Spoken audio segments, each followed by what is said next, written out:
Welcome back, and we're continuing the news.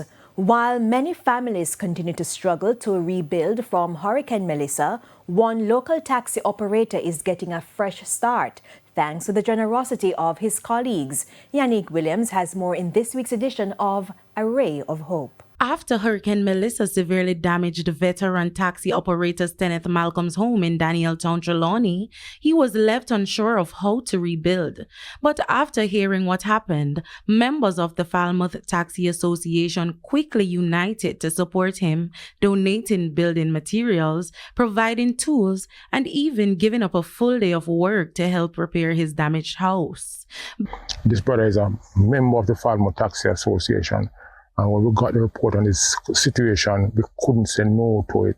Right now, we are preparing to come back because we just started the process. We're going to see it completed, his dwelling here. By mid-morning, more than a dozen operators were on site mixing cement and putting up new plywood. What began as a simple house repair quickly grew into a powerful show of solidarity. This is our first project under our Operation Tour Foundation, where we focus and identify and focus on transport operators and try to assist them.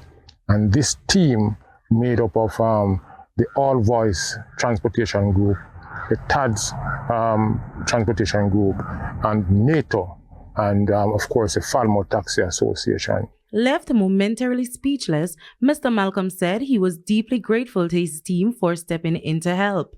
Now, as the country continues recovering from Hurricane Melissa, these taxi operators say they hope their actions inspire others to lend a hand wherever they can. Also want to use this opportunity to invite other citizens, corporate Jamaica, and anyone else that want to contribute and participate with us.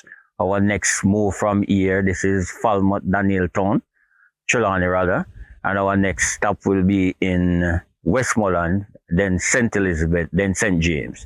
And we just want to say thanks again to all who have participated, and we ask for your continuous support in making this project a success. And Mr. Malcolm says he plans to join future volunteer efforts to help others in need, just as his fellow taxi operators helped him.